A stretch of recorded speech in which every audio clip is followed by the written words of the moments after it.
Hello everyone, this is Ankita Sharma. आज हम 8th class का 8th चैप्टर करेंगे, वुमेंस कास्ट एंड रिफॉर्म्स।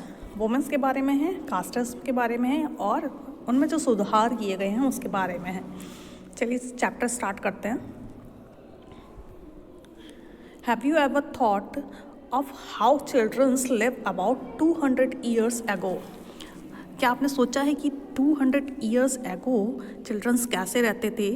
आज की लाइफ में जो गर्ल्स होती हैं, मिडिल क्लास फैमिली की जो गर्ल्स हैं, वो उन्हें स्कूल जाने का राइट है, मतलब वो स्कूल जाती हैं, बॉयज़ के साथ में स्टडीज़ करती हैं और जब वो बड़े हो जाते हैं उसके बाद में कॉलेज जाते हैं, यूनिवर्सिटीज़ जाते हैं, जॉब ज्वाइन करते हैं। इसके बाद में जब बच्चे बड़े हो जाते हैं तो अपनी मर्ज़ी से वो मैरिज भी कर सकते हैं।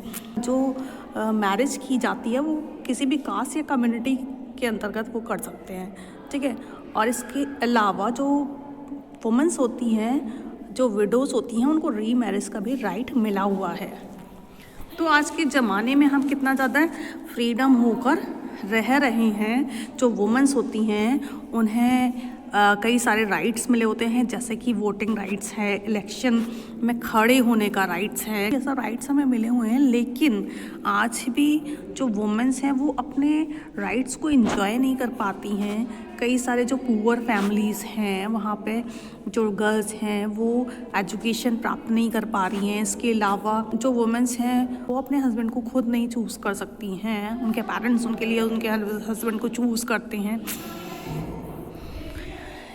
इसके अलावा हम बात करते हैं 200 ईयर्स एगो की। तो 200 ईयर्स एगो जब जो चिल्ड्रंस थे वो क्या है, उनकी मैरिज अर्ली एज में हो जाती थी। इसके अलावा जो हिंदू हैं मुसलमान हैं दोनों में ही ये प्रथाएं चलती थीं। जो भी मैंस हैं वो कई सारी एक से ज़्यादा वाइफ्स को रख सकते थे। इसके अलावा जो विडोज़ थी उनको प्रेज़ किया जाता था उस समय पे। अगर उनके हस्बैंड की डेथ हो जाती थी तो और वो अगर अपने आप को आग में जला लेती थी, जैसे सती प्रथा आपने सुना होगा, है ना। सती प्रथा प्रीवियस क्लासेस में आपने सुना था कि जो वुमेंस हैं उनके हस्बैंड की डेथ हो जाती थी और वो अपने आप को आग में जला लेती थी, तो उनको बहुत ज़्यादा प्रेज़ किया जाता था। उनके लिए बोला जाता था कि ये क्या है, वर्चुअल लेडी हैं, है ना, वर्चुअल वुमेन हैं, और उनको बहुत ज़्यादा उनकी तारीफ़ की जाती थी। और इसके अलावा ये भी लोग ये बिलीव करते थे कि अगर वुमेंस एजुकेट हो जाएगी तो वो विडो हो जाएगी, मतलब वुमेंस को ज़्यादा पढ़ाया लिखाया जाएगा तो उनके पति मर जाएगा, ठीक है। तो इस तरीके की कुप्रथाएं उस समय पे समाज के अंतर्गत फैली हुई थी। अब different between mans and womens were not the only one in society. जो सोसाइटी में जो डिफरेंस है मैंस एंड वुमेन्स में ही नहीं था, बल्कि कई सारे रिलीजन्स में भी थे। जैसे कि जो कास्टिज्म में बड़े होते थे उन्हें ब्राह्मण कहते थे, जो अपर कास्ट से बिलोंग करते थे। इसके अलावा जो ब्राह्मण हैं उनसे जो नीचे की कास्ट में बिलोंग करते थे उससे खत्रिय बोलते थे।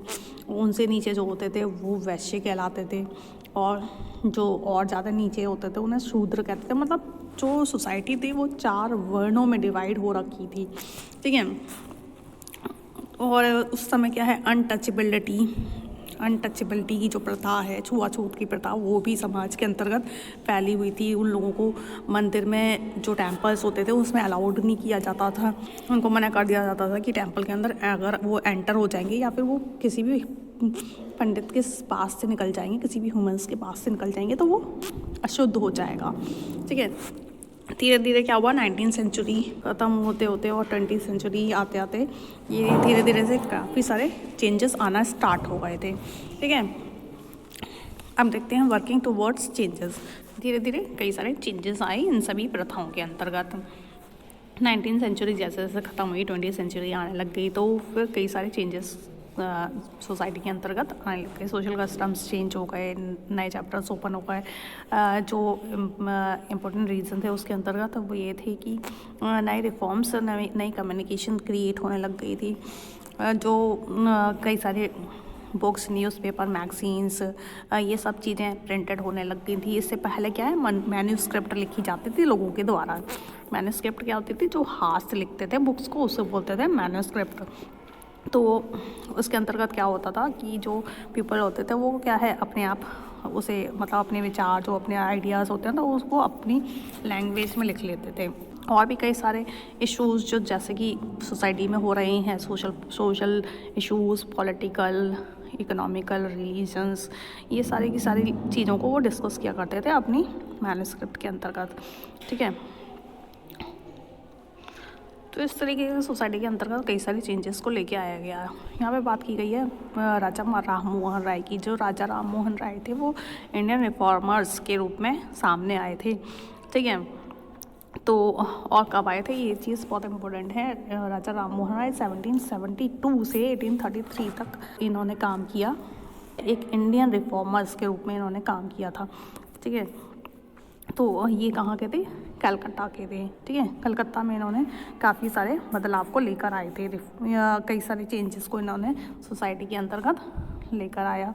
कई सारे नए जो वेज हैं लाइफ के उसको इन्होंने क्रिएट किया। राजा राम मोहन राय जो थे उन्होंने कई सारी अच्छी नॉलेज को स्प्रेड किया। उन्होंने वो बोला था कि जो यूरोपियंस जो लोग हैं वो ये मानते थे कि सती प्रथा को एंड कर दिया जाए। मतलब सती प्रथा मतलब एक पर्सन को जला देना, ये तो बहुत ज़्यादा बड़ा अपराध हो गया। तो राजा राम मोहन राय ने इनसे एग्री हुए और उन्होंने इस जो प्रथा है उसको ख़त्म करने के लिए कदम को उठाया था। इन्होंने वुमेन इक्वलिटी की बात की थी। इसके अलावा जो वुमेंस हैं वो उनको बहुत ज़्यादा उनको force to bear the burden, उनको फोर्स किया जाता है डोमेस्टिक वर्क का काम करने के लिए। उनके ऊपर बहुत ज़्यादा डोमेस्टिक वर्क का बर्डन डाल दिया जाता था। तो जो राजा राम मोहन राय थे उन्होंने वुमेंस के फेवर की बात की थी और जो वुमेंस हैं उनको एजुकेट करने की बात इन्होंने की थी।